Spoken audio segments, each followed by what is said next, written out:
Summer nights are back and we're checking on the garden. I love this time of year because every evening Josh and I spend a little time together out in the garden. We always grab a basket and go see what we can find, and tonight did not disappoint. We only worked in the front section of the garden, so there's still much to harvest, and I'll have another video for you later this week. But I wanted to just give you this little glimpse of how the garden is progressing. So our corn and our squash are starting to develop, and we're starting to get regular daily harvest from our squash and our zucchini. And then the tunnel of love is starting to fill in. Here you can see the watermelon vines are really starting to climb and sprawl, but it has been a job to train this many vines to the trellis. So every night we're out here weaving the vines in and out of the panels and just helping them attach and find their place. And then once they kind of get going, they shouldn't need much support. It's just a little bit of work here on the front end to get them into position for the rest of the season. But along with trellising, we are also doing some light pruning, looking for disease and clipping that away. Our little watermelons are starting to form. I was really excited to see tiny fruits forming on these vines for the first time yesterday. So I feel like we're probably a month to 6 weeks out from our first watermelon harvest of the summer. And then we went to the tomato patch, and you guys, the tomatoes are looking great. You can see some of our paste tomatoes here.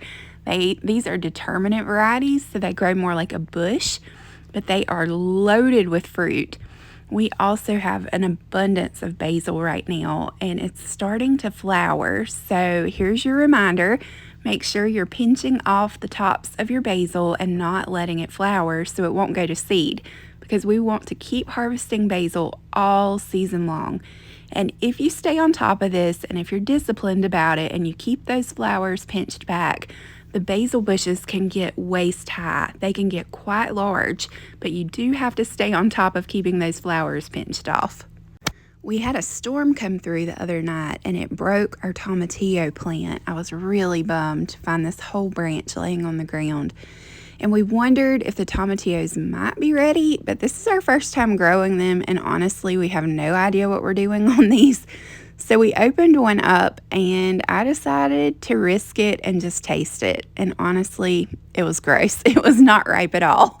So spit that out, and that will just be a sad loss, I'm afraid. But the plant itself looks like it might rebound. You can see the garden is really getting full and beautiful, and it's truly such a gift to be able to live this life with my family. And I wanted to let you guys know that we're actually going to open a private membership community this weekend. It actually launches Monday morning, and it's called the Homestead Hive. And in this hive, there will be live classes happening all the time. There are over 20 homestead creators that will be teaching in this space, and Josh and I are part of the team. And so we are going to start teaching skills workshops where we can really deep dive and show you how we grow 80% of our family's food and how you can do this at home too. So check the link in the caption for details, and I'll give you more information soon. Happy gardening!